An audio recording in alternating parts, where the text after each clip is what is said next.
Yeah, I just watched the Hawks push it all the way in on Brooklyn. I'm talking about not even halfway. Push it all the way in on them dudes. But what I'm saying is, we don't need Brooklyn. We don't need Brooklyn in the playoffs. Is what I'm saying. Yeah, what you worry about a draft pick for? What you worry about a draft pick for? Now you got a good team. Like bad teams need to worry about top 10 draft picks. You got a good team. What you want to do is you want to play the worst team you can in the first round and just dominate them. But the thing about it is that it's some pretty good players coming up in this draft, and if you end up with one of these top 10 picks, wait a minute, like who? Because you're not getting one, you're not getting two. So past that, who?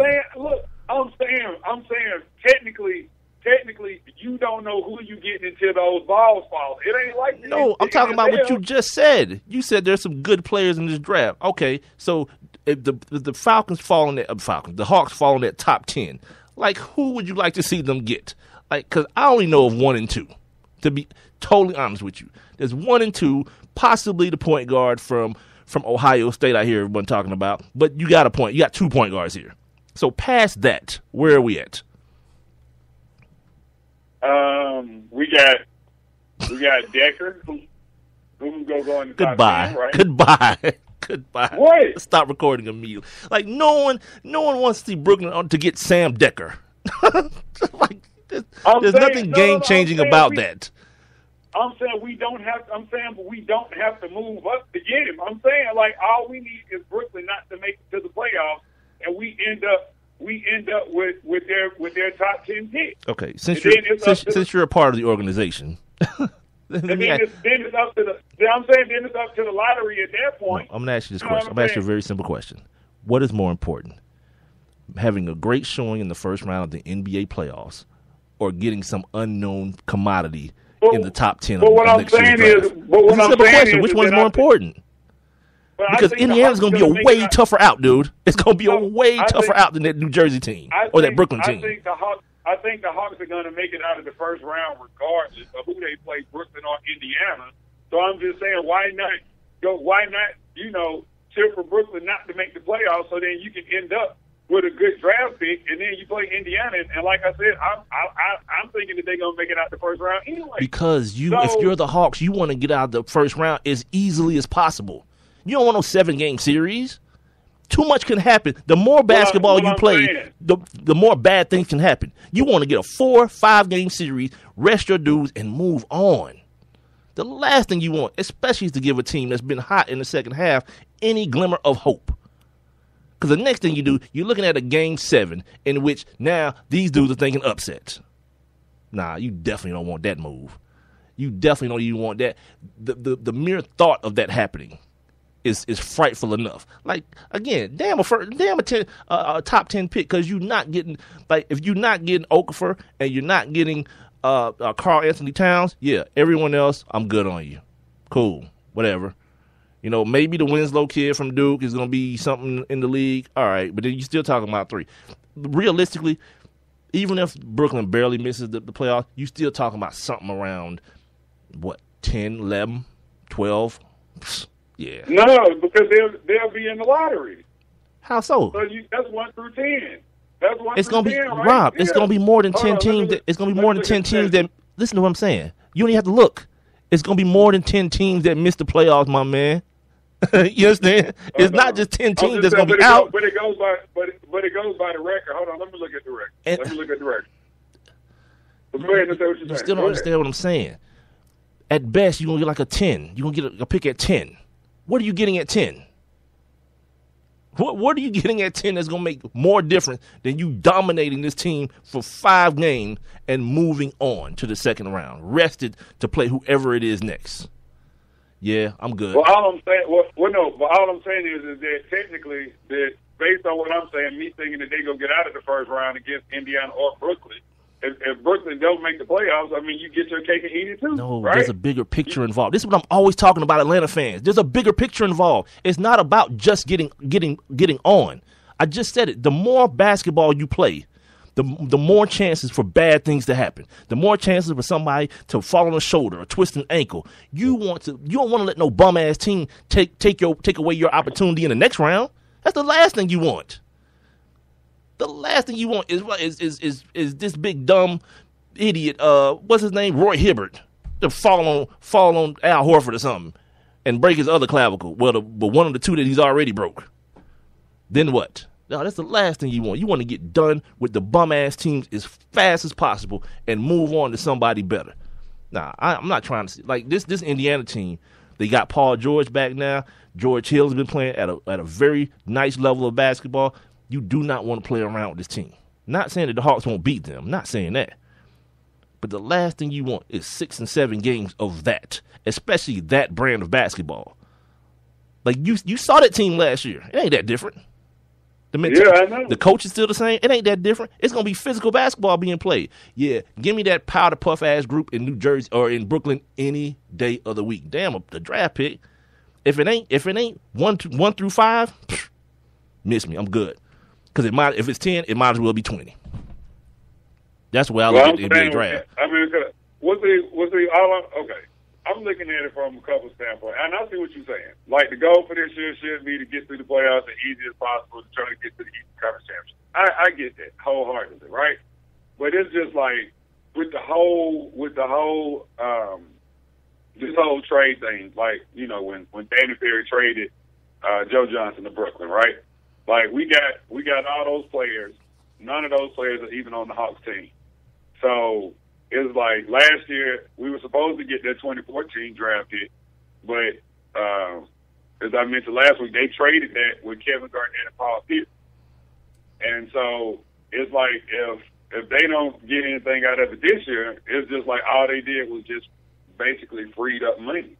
That's good enough. Sometimes that's good enough. Well, I mean, yeah, I guess. Like, but I'm just saying over the last 2 years, how many draft picks are left on? How many Hawks draft picks are left on this team? Like, now the players you got from Houston, how many Hawks draft picks are left on this team? Let's see. I know we got three, and we got 3. Nah, the kid, who was it? Aaron Payne? Payne? He's not there anymore, is he? They shipped him off somewhere, didn't they? No, you talking about Adrian Payne? Adrian Payne, kid from Michigan State, right? But we drafted Dennis Schroeder, we drafted John Jenkins, and we drafted Mike Scott. So 3 out of 4 in the last 2 years. Like, again, man, you got what you need. You got what you need right now. Speaking of that, getting what you need. So apparently the Hawks have submitted Mike Budenholzer's name for the executive of the year rather than Danny Ferry, the African lover, or whatever you want to call him. Yeah, it's like it's too much being made of this, man. Like, even Luol was like, I'm cool. Danny's cool with me. Whatever. Yeah, what the hell are we talking about? The dude. But could they nominate Danny Ferry with him being suspended indefinitely? They probably could. They probably could. I mean, he's the one that did all the work as far as putting the team together. They probably could, but it's the matter of whether you think he can win or not. That's probably what it boils down to, and the fact that everyone's so got their panties in such a wad about this little, maybe mistimed or misplaced joke he made about Luol Deng's Africanness. Right. Whatever, man. Right. Let that dude do his gig. Ain't nobody mad, man. Ain't nobody, like, I'm not. If you mad about that, it's like okay, I always say. Well, let me answer this. All right. Since we're talking about it. I just want to get your honest opinion about it. That's all I got is my honest opinion. What, huh? That's all I got is my honest one. I don't have the other one. Yeah, I mean, because it's like, for me, I don't really care one way or the other, right? Like this whole, the Hawks don't like black people, like that whole thing, like that thing didn't move me at all, right? Who said that? Somebody said that?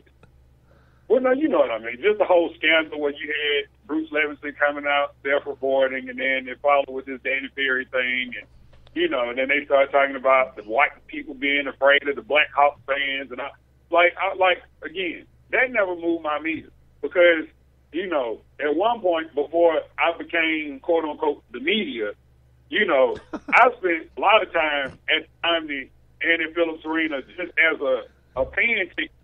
Quote unquote. You know what I'm saying? Pay for my tickets, go to the game, right? So, I never believed that to be true. You know what I'm saying? Because I know I was playing good basketball. Black folks and white folks, they in there like kumbaya. You know what I'm saying? Because winning cures everything. in most situations. So, but for you, like, do you think this whole Danny Ferry thing, like, do you think it's blown out of proportion and that dude should have been allowed to come back to work, or do you think they're handling this? Absolutely. Do you think he should have been able to come back? Yeah, I think, as far as, the politically correct side of it, you come back, you give the little BS apology, and then you go back to work, man. Like, this whole indefinite suspension, like, what did he do? Did he, like, run somebody down with his car or something? Like, he told a joke. Like, he wasn't. It wasn't anything serious. I thought it was kind of funny, but that's just me. I'm a child. But nobody laughed. It wasn't as though. Yeah, it wasn't as though he was on some vitriolic type stuff, like he hates Luol Deng or nothing. He was like, nah, I don't want to play in here. He got too much of that African in him. And by the way, Luol has a lot of African in him. In case you don't know, he's like one of those. 100%. He's one of those lost boys, man. He's like an official he's African. Yeah, but I don't know, man. I was talking to my old lady about this yesterday, man. We just gotta be able to laugh, man. Laugh at one another, man. Everybody got their differences and things that are different about them. We gotta be able to see humor in them, man. Not everybody be so offended, man. But what happens if a player? What's the ruling if a player says a racial slur? The NFL has the rule, right? Kind of. But the NBA, of course, if they hear you say gay or fag on the court, can't they give you a technical now? Who? In the NBA? In the NBA, yeah. I don't know. Maybe, I guess, but I think so. I think if they hear you call another player like a faggot or something like that, you just can't keep saying that, though. You can't just keep letting it roll off your tongue. I'm just the political correct way is the F word.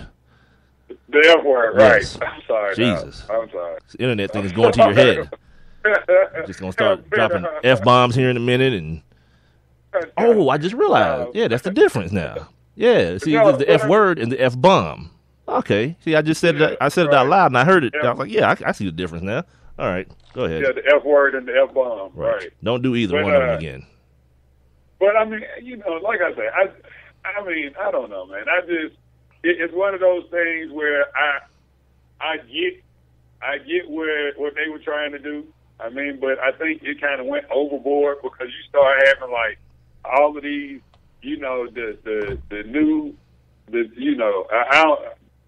I hate to say what I really call them, but like all these new age wannabe marchers and protesters out in front of Phillips Arena, led by Markel Hutchins out here, people marched about that? About the Luol Deng thing? People marched about that? What? Dude, they protested, man. It was like Rainbow Push. This is why I need to train to be a sniper, dude. This is exactly why. They were outside of Phillips Arena holding up signs, and that's what I'm saying. That's how this whole new title for Dominique being Steve Koonen's, assistant, for diversity or inclusion or whatever. And then they hired an outside person to be like the director of race relations, and like that's why all of this came about, was because you had these people actually out there. It wasn't a lot of folks protesting. It was about who it was out there protesting. Because once Rainbow Push get out there protesting, ain't nobody part of the Atlanta Spirit want no parts of this today. But you know what I'm saying? They didn't even want to have to. But I'm just saying they didn't even want to have to. They didn't even. Well, we know that, but they didn't even want to have to deal with it. You know what I'm saying? So that's when they start, coming up with all of these different roles, and I'm like, it's crazy that it's 2014. And y'all creating all these new roles. Like, it's never been a problem with race relations in the Hawks organization that I've ever heard of. And so I just think, just in the world that we live in, I just think that at times things get overblown. And I think that was one of those cases because, a player, referee, coach, anybody could have said the same thing and they would not have been suspended indefinitely. So I don't understand, like, how you set a precedent of suspending Danny Ferry like the whole season. Well, I understand why. It's different than a player saying something. He's He's being held at a much higher regard than a player. You know, he's an executive. Yeah, so. but indefinite. I'm just saying, but I think indefinite is too long at this point. Like this dude has missed the whole season. Well, you know what indefinite means. You know what indefinite is. It's like we want to see if we can fire you. That's all that is. This is just it's the first step to Danny Ferry's been relieved of his duties. It's the first step to that.